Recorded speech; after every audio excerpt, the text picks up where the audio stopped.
May 1945, Displaced Persons Camp, Plattling, Bavaria. Captain Edward Lilly watched Soviet liaison officers arrive at the camp gate, 3 officers, with a list of names. They'd come to collect their citizens, Soviet soldiers who'd been captured by the Germans, held in POW camps, now liberated by American forces. It should have been joyful. Reunion, going home. But the Soviet prisoners in the camp weren't celebrating. They were hiding. Lilly had noticed it immediately, when word spread that Soviet officers were coming. The Russian POWs, maybe 400 men in this camp, had scattered, hidden in barracks, in storage buildings. Some had changed into civilian clothes, trying to blend with German refugees, anything to avoid being identified. One Soviet soldier approached Lilly, young, maybe 22, spoke broken English. His hands were shaking. "Please." "Don't give names, they kill us. Sent to gulag, we captured. This is crime in Soviet Union. Better to die here than go back." Lilly stared at him. "You don't want to go home?" "Home?" The soldier's face showed something between horror and desperation. "Not home, prison, death. Stalin says any soldier who surrenders is traitor. We prisoners 3 years. They think we told Germans secrets. They think we are contaminated by West. They send us to Siberia, work camps. We die there." The Soviet liaison officers entered the camp. They had interpreter, had official documents. They walked to the administration building where Lilly was standing. The senior Soviet officer, a major, spoke through interpreter. "We have list of Soviet citizens. You will assemble them. They return to Motherland now." Lilly looked at the list, over 300 names. He looked at the major. "And if they don't want to go?" The major's face hardened. "It's not question of wanting. They are Soviet citizens. They belong to Soviet Union. You will turn them over." Some of them are claiming they don't want repatriation. They're afraid. Afraid! The major's voice was sharp. Afraid of what? Of going home? This is ridiculous. They are Soviet soldiers. They go home. This is not negotiable. Lilly faced an impossible choice. The Yalta Agreement was clear. All Soviet citizens would be repatriated. Mandatory. Forced, if necessary. Roosevelt and Churchill had agreed to this in February 1945, had signed documents requiring it, trying to maintain alliance with Stalin, trying to ensure Soviet cooperation in final defeat of Germany, but the agreement assumed POWs wanted to go home. Assumed repatriation was humanitarian act, liberation. Nobody had considered that thousands would resist, would see forced return as death sentence. The mathematics were horrifying. Out of roughly 5 million Soviet soldiers captured by Germans, maybe 2 million survived to liberation. Of those 2 million, perhaps half didn't want to return, didn't want to face Stalin's judgment, didn't want to go to gulags, didn't want to be executed as traitors. But the Yalta Agreement required their return, all of them, by force if necessary, and British and American forces were following those orders, rounding up Soviet citizens, putting them on trains, sending them east, into Soviet hands. Some resisted, violently. In some camps, Soviet POWs barricaded themselves in buildings, armed with improvised weapons, preferring to die fighting Western allies rather than be returned to Soviet Union. In Lienz, Austria, British forces had to use tear gas and clubs to force Russian Cossacks onto trains. Women and children throwing themselves into rivers rather than be captured. Lilly made his decision in those first few seconds. He couldn't refuse the Yalta Agreement, couldn't defy direct orders, but he could delay, could process slowly, could give Soviet POWs time to escape, time to disappear into chaos of post-war Germany, where millions of refugees moved daily, where documents were lost, where identities could be changed. "I'll need to verify the list against our records," Lilly said. "That will take time, maybe several days. Some of these names might not be in our camp, might have been transferred, or might have given false names during processing." The Soviet major's eyes narrowed. You will cooperate fully, or we make formal complaint. This is international agreement. Of course, full cooperation, but proper processing requires time. Come back in 3 days. I'll have everyone assembled. The Soviet officers left, angry, suspicious, but bound by procedure, by bureaucracy. Lilly turned to his sergeant. Spread the word quietly. Anyone who wants to leave has 48 hours. We'll be processing slowly, very slowly. Tell them to go now. Change names. Blend with German refugees. We can't protect them after that. The sergeant nodded. Understood, sir. What about the ones who do want to go home? There are some. Process them normally. We're not preventing anyone from going, just giving others a choice, a chance. Over next 48 hours, roughly 200 Soviet POWs disappeared from the camp, vanished into post-war chaos, changed names, found refuge with German families, started walking west, anything to avoid repatriation. When Soviet officers returned, Lilly had 147 men assembled, the ones who'd chosen to return, or who'd had no way to escape, or who truly believed they'd be welcomed home. The major looked at the small group. List has over 300 names, where are others? Lilly shrugged. Transferred before we got the list, or gave false names, or escaped during confusion of liberation. Post-war Germany is chaos.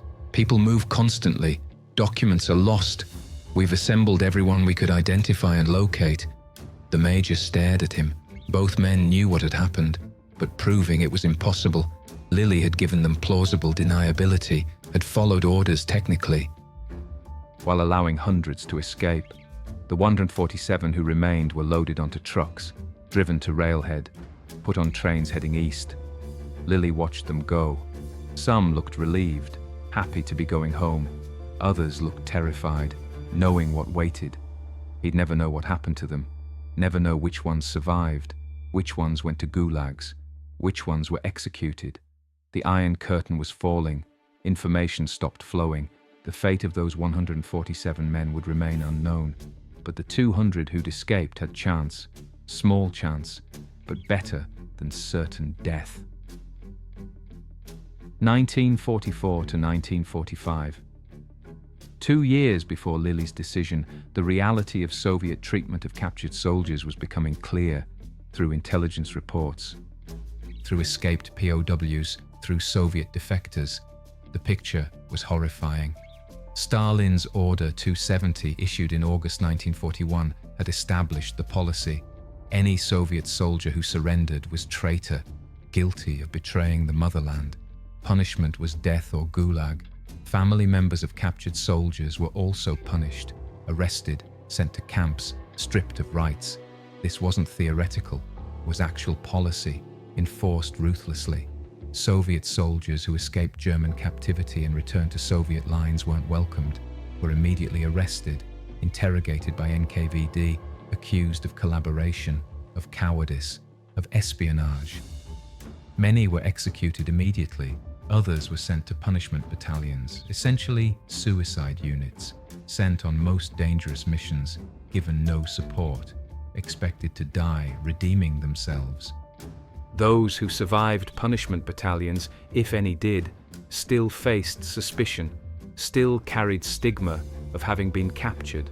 The truly fortunate ones were sent to gulags, labor camps in Siberia, in Kazakhstan, in Arctic regions, where they'd work until they died, mining, logging, building roads, in conditions designed to kill through exhaustion and exposure.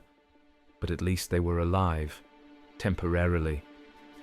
Alexander Solzhenitsyn, later famous dissident, was Soviet artillery officer captured by Germans.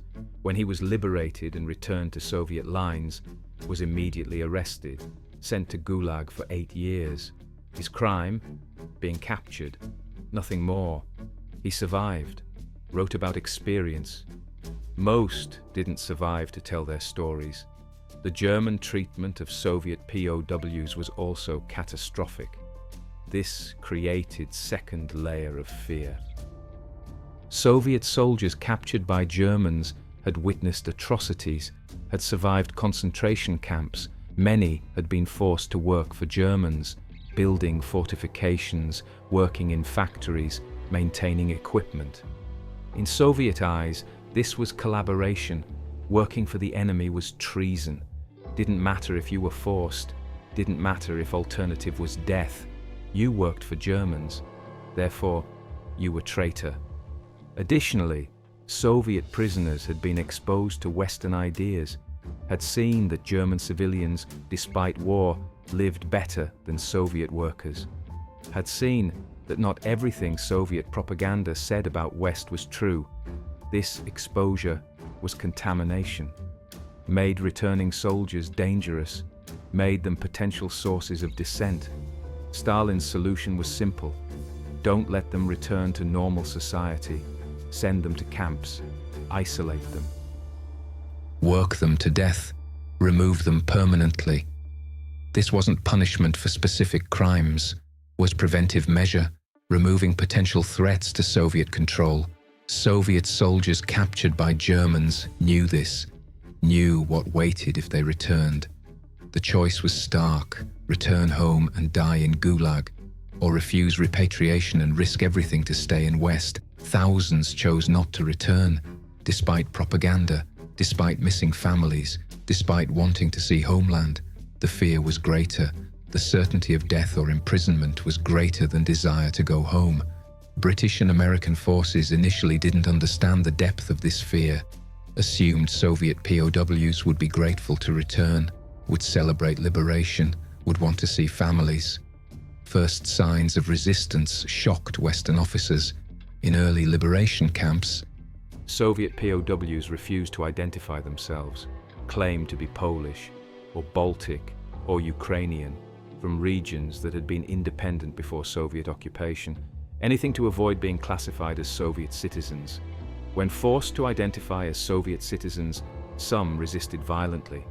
In Dachau, liberated Soviet POWs fought American guards rather than be turned over to Soviet liaison officers. Several were killed, shot by Americans who didn't understand why prisoners were fighting their liberators.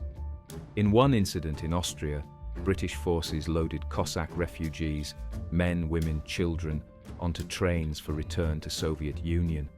The Cossacks knew what waited, had fought against Soviets during war, had collaborated with Germans, would face execution. They resisted. British used rifle butts and bayonets, forced them onto trains at gunpoint. Women threw babies into river rather than see them return to Soviets. Men attacked British soldiers with bare hands, preferring to be shot than be sent east. The British soldiers involved were traumatized. They'd fought entire war believing they were liberating people, fighting for freedom. Now they were forcing refugees onto trains at gunpoint, sending them to certain death, because Yalta Agreement required it. Similar scenes played out across occupied Germany and Austria, Soviet citizens resisting, Western forces using force, all because diplomatic agreement assumed everyone wanted to go home and made no provision for those who didn't. February 1945, Yalta, Crimea. Roosevelt, Churchill, and Stalin met to discuss post-war arrangements, to plan final defeat of Germany, to establish framework for post-war Europe. One agenda item was repatriation of POWs and displaced persons. Seemed straightforward, humanitarian. All prisoners would be returned to their countries of origin. All displaced persons would be helped to return home. What could be wrong with that? Stalin insisted on one modification. All Soviet citizens would be returned, mandatory, no exceptions. Those who didn't want to return would be returned by force. He was adamant. This was non-negotiable. Roosevelt and Churchill agreed, trying to maintain alliance, trying to ensure Soviet entry into war against Japan, trying to secure Soviet cooperation for United Nations. The POW repatriation seemed like minor concession, seemed reasonable, humanitarian even. Nobody in Western delegation understood what Stalin was really asking for. He was asking for forced return of millions of people who'd be executed or imprisoned, was asking Western allies to do his dirty work, to round up his victims, to ship them east to gulags and firing squads. Or maybe they did understand. Maybe they knew and agreed anyway, trading lives of Soviet citizens for Stalin's cooperation, for alliance stability, for post-war arrangements. The moral calculus was horrifying, but the decision was made. The Yalta Agreement, signed February 11, 1945, included provision for mandatory repatriation. Article 1 stated clearly, all Soviet citizens liberated by Allied forces would be separated from enemy POWs, would be maintained separately, would be returned to Soviet authorities with minimum delay. The phrase "with minimum delay" was critical. No time for verification, no time for hearings, no time for individuals to make case for asylum, just immediate return. The agreement assumed good faith, assumed Soviet authorities would treat returned citizens humanely, assumed Stalin would welcome home his soldiers who'd suffered in captivity. All those assumptions were catastrophically wrong. Implementation began immediately. As Western forces liberated concentration camps and POW camps, they separated prisoners by nationality. Soviet citizens were segregated, placed under guard, prevented from escaping, then turned over to Soviet liaison officers. The Western guards didn't understand initially why Soviet prisoners were so desperate to escape, why they'd fight so hard to avoid repatriation. The concept that someone wouldn't want to go home was foreign, incomprehensible. Surely they were confused. Surely they'd be happy once they were home. Soviet liaison officers knew better, knew exactly what waited. They were often NKVD officers, secret police. They treated returned POWs as criminals from moment of handover, loaded them onto trains in boxcars. No explanation, no processing, just immediate transport east. Western officers who witnessed these handovers began to understand. The Soviet officers weren't welcoming returning soldiers, were arresting them. The body language was obvious, the tone was threatening. These weren't reunions, were arrests. Reports started flowing back to higher headquarters, officers in field requesting clarification, questioning whether forced repatriation was correct, whether it was moral.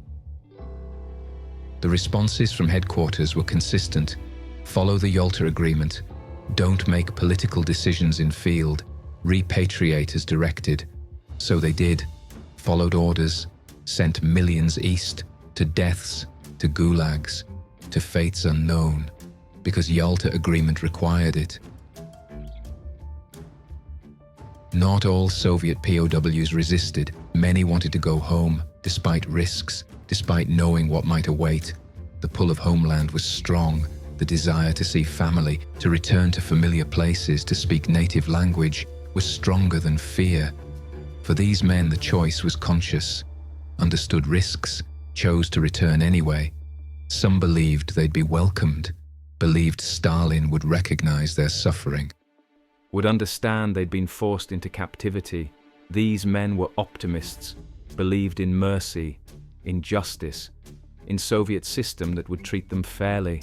Others knew exactly what waited, knew about Order 270, knew about gulags, but returned anyway.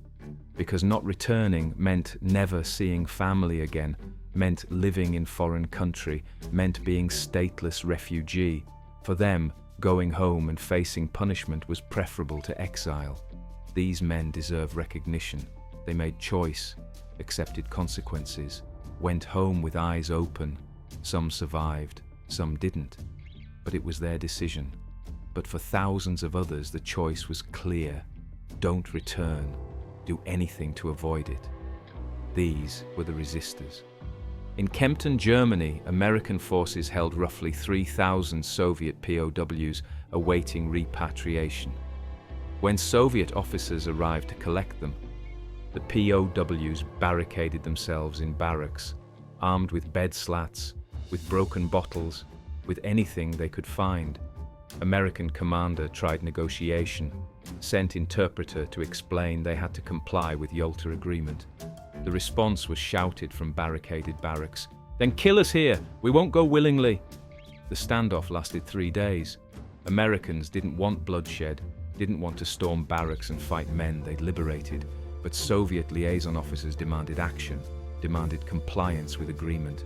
Finally, American forces used tear gas, forced doors, dragged Soviet POWs out physically. The men fought, not violently, not attacking Americans, just resisting passively, making themselves dead weight, having to be carried physically to trucks. Some succeeded in escaping during chaos, maybe 200 men. They ran into nearby woods, disappeared. Americans made token effort to pursue, but didn't try very hard. Officers in field were increasingly uncomfortable with forced repatriation, were willing to let some escape. The 2,800 who were captured were loaded onto trains, sent east. American soldiers involved in operation never forgot it. Years later, some wrote memoirs describing it, describing the faces of men being forced onto trains, faces showing terror, desperation, resignation. These weren't enemy combatants, were victims, being sent to deaths because diplomatic agreement required it. In Lienz, Austria, situation was worse, much worse. British forces were responsible for repatriating roughly 2,000 Cossacks, men, women, and children. Cossacks had fought with Germans against Soviets, had been promised by Germans that if Germany lost, they'd be protected, would be allowed to settle in West. Germany lost. The promises meant nothing. Yalta Agreement required their return to Soviet Union, where they'd face execution for collaboration, for treason. Every Cossack knew this. May 28, 1945. British forces surrounded Cossack camps, announced repatriation would begin immediately. The reaction was instant. Cossacks fled toward river. Hundreds threw themselves into water, preferring drowning to capture. Some succeeded, some were pulled out.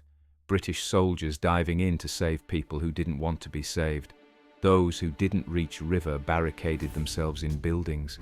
British forces had to use rifle butts to break down doors, had to physically drag Cossacks out. Women held children, screaming. British soldiers had to pry children from mothers' arms. Put them on separate trucks. The sounds were horrific. Soldiers and Cossacks both crying. Some Cossack men attacked British soldiers with knives, with clubs, trying to provoke British into killing them, preferring death to repatriation. British soldiers mostly held fire, didn't want to shoot, used minimum force necessary. But several Cossacks were killed, shot while attacking, shot while trying to escape.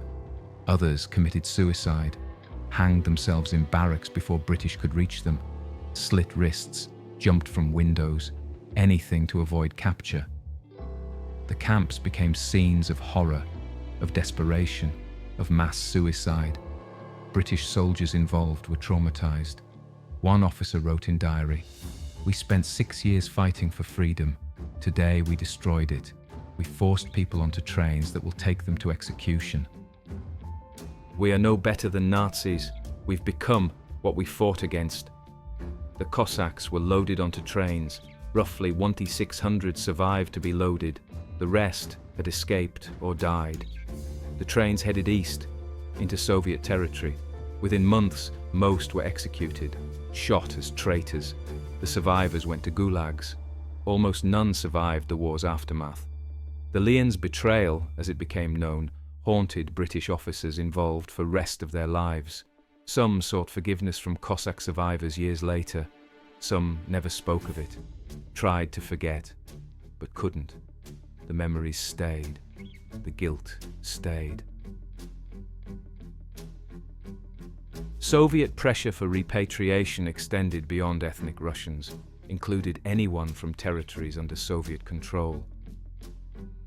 Baltic states, Estonia, Latvia, Lithuania, had been independent between world wars, were annexed by Soviet Union in 1940, then occupied by Germany 1941 to 1944, then reoccupied by Soviets. Many Balts had fled westward as Soviets returned, had fought with Germans against Soviets, not because they loved Germans, but because they hated Soviets more, saw Germans as temporary evil versus permanent Soviet occupation. When Germany fell, these Baltic refugees were trapped, couldn't go home. Soviets controlled homeland, couldn't stay in West easily, had fought for Germans. Status was ambiguous.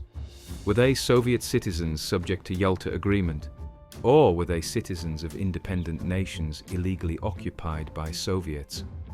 Western governments initially classified Balts as Soviet citizens, subject to mandatory repatriation. This classification would have sent thousands to certain death. Balts had fought against Soviets, had collaborated with Germans, would be shot or sent to Siberia. But Baltic resistance was organized, educated, articulate. Baltic refugees included lawyers, politicians, former government officials. They made argument Baltic states were independent nations illegally occupied. Citizens of Estonia, Latvia, and Lithuania weren't Soviet citizens, were citizens of occupied nations. Therefore, Yalta Agreement didn't apply. Western governments wavered. The legal argument was sound. Western powers had never recognized Soviet annexation of Baltic states, had maintained that occupation was illegal. This created contradiction. How could Baltic citizens be subject to repatriation to country that didn't legally control them? Stalin demanded their return. Insisted Balts were Soviet citizens, threatened consequences if they weren't returned. But Western governments held firm, eventually agreed that Balts wouldn't be subject to forced repatriation, would be allowed to remain in West, would be classified as displaced persons rather than Soviet citizens. This decision saved thousands of Baltic lives, allowed them to remain in West, eventually emigrate to America, Canada, Britain, Australia, build new lives. The Baltic community in West became vocal opponent of Soviet occupation, kept issue alive, maintained pressure for independence, which eventually contributed to Baltic independence in 1991. Ukrainians faced similar issues. Ukraine was Soviet Republic, but had complex history, had been independent briefly 1917 to 1921. Many Ukrainians saw themselves as distinct from Russians. Some had fought with Germans against Soviets, hoping for independent Ukraine. When war ended, thousands of Ukrainian refugees were scattered across Germany and Austria. They faced same problem as other Soviet citizens: mandatory repatriation under Yalta, certain death if returned.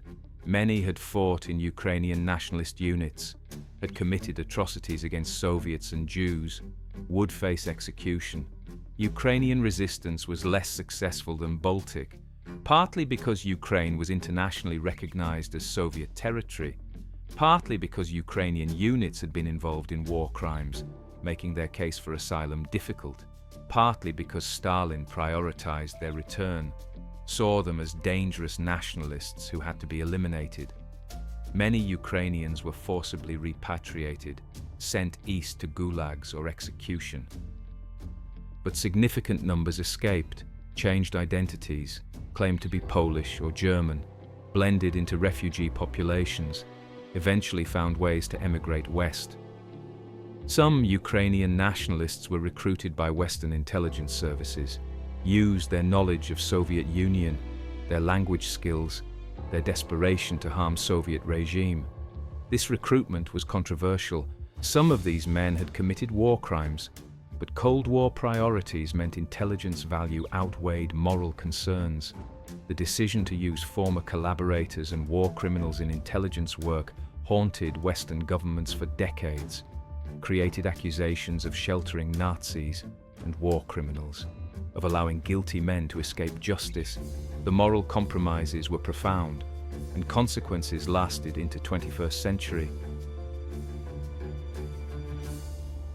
By late 1945 and into 1946, Western attitudes toward forced repatriation began changing.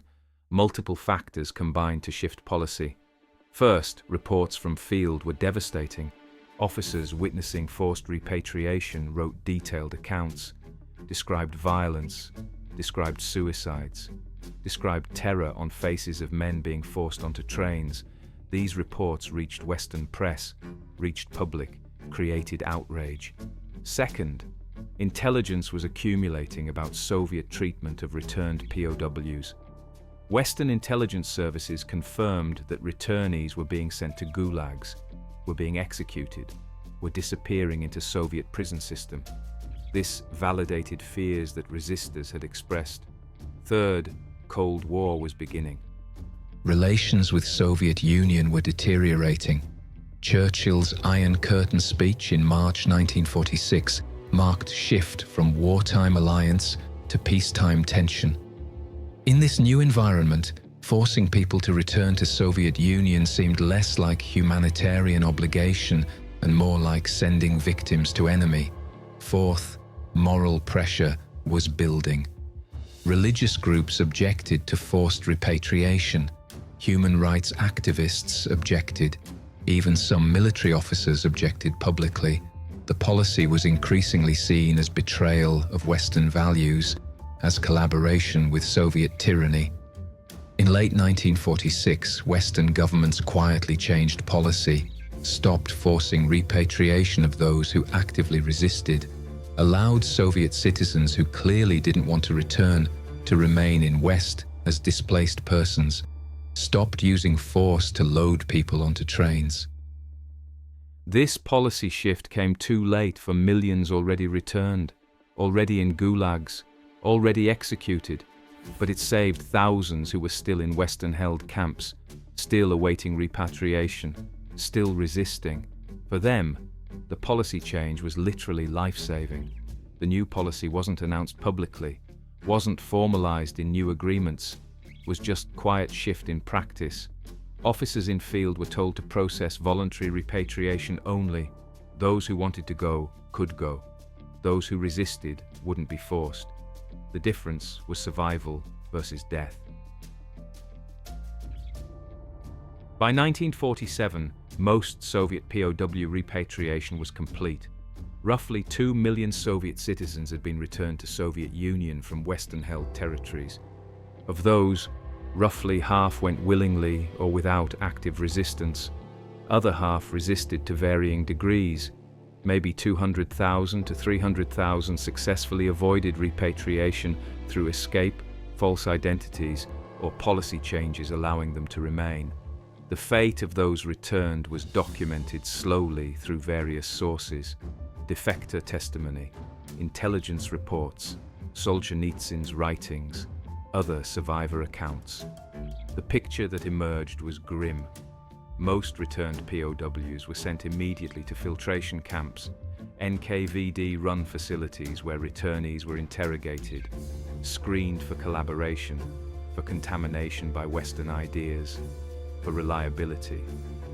The interrogations were harsh, torture was common, false confessions were extracted. After filtration, returnees were classified into categories. Some were sent to punishment battalions if USSR was still fighting. Others were sent to gulags, labor camps across Soviet Union, particularly in Siberia and Kazakhstan and far northern regions. Sentences were typically 10 to 25 years. Many didn't survive their sentences. Some were executed, particularly those identified as having worked closely with Germans, or who'd made statements critical of Stalin, or who were designated as unreliable. Executions were often done quietly. No trials, no records, just disappearances. A fortunate minority were allowed to return to families, but under surveillance, with restrictions, forbidden from certain jobs, monitored by NKVD, living under perpetual suspicion. Any misstep could result in rearrest. The exact numbers of deaths will never be known. Soviet records were classified. Many records were destroyed. Estimates vary wildly. Conservative estimates suggest maybe 300,000 to 500,000 returned POWs died in gulags or were executed. Higher estimates suggest over 1 million.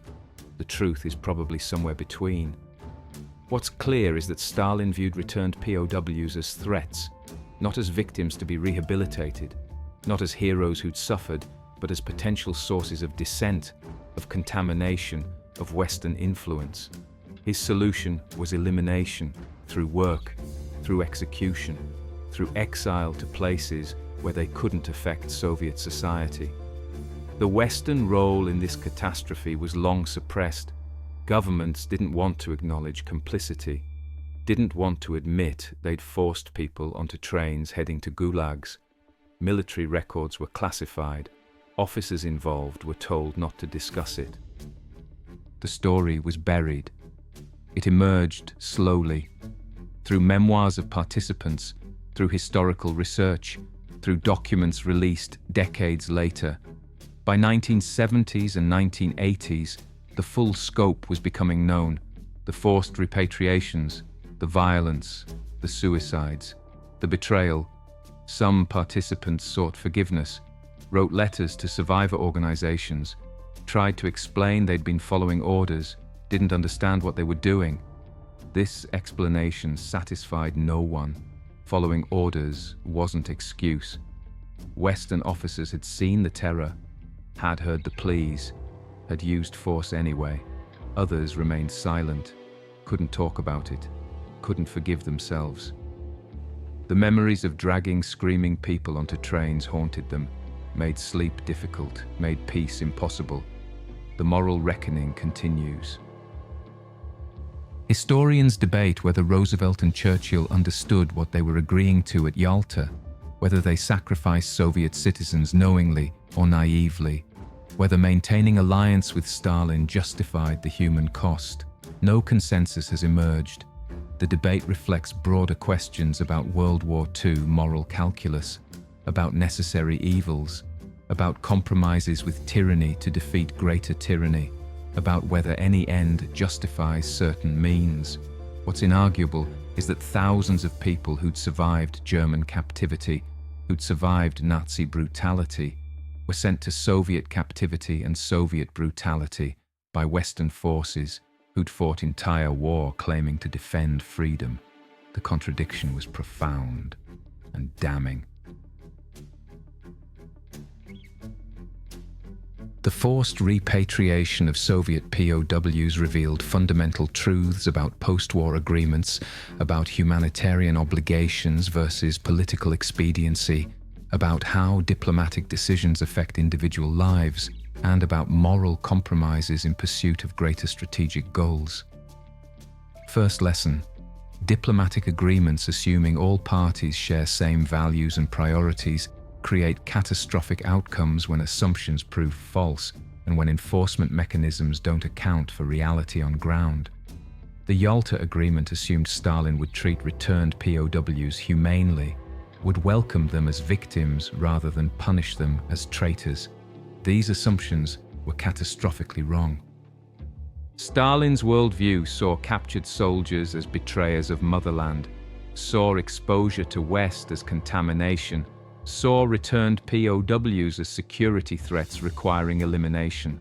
Western leaders either didn't understand this or chose to ignore it, creating agreement that sentenced millions to death or imprisonment.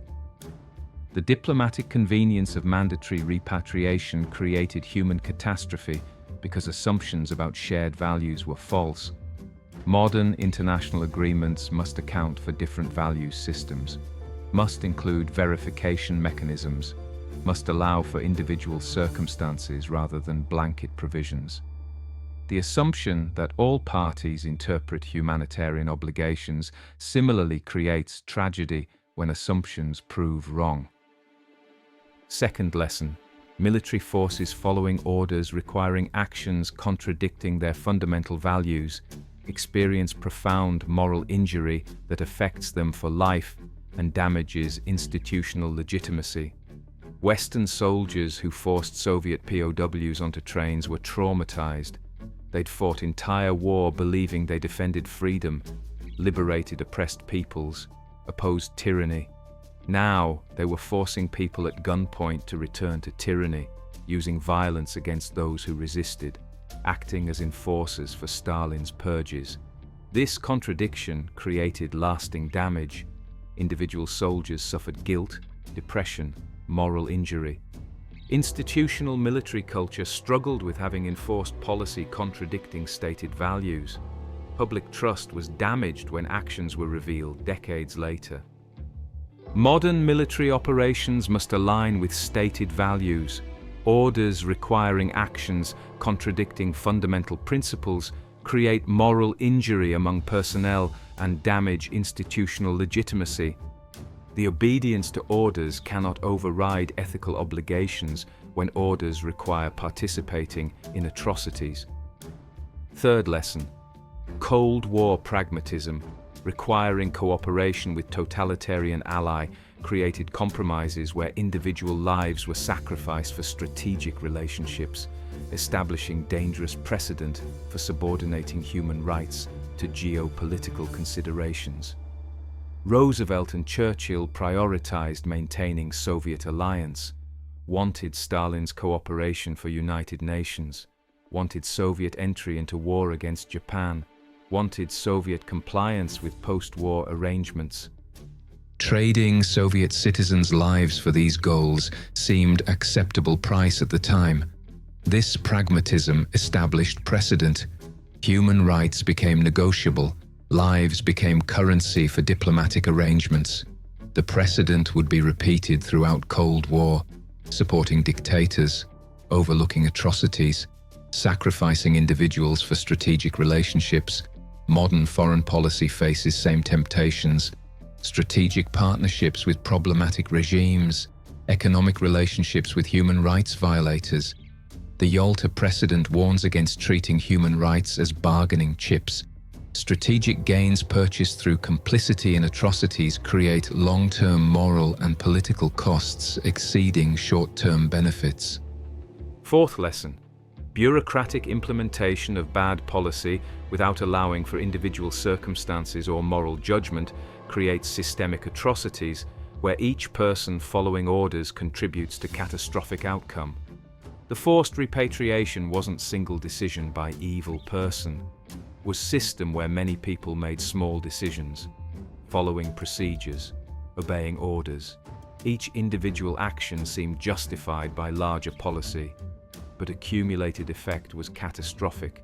Officers processing repatriation followed procedures. Guards forced resistors onto trucks because orders said so.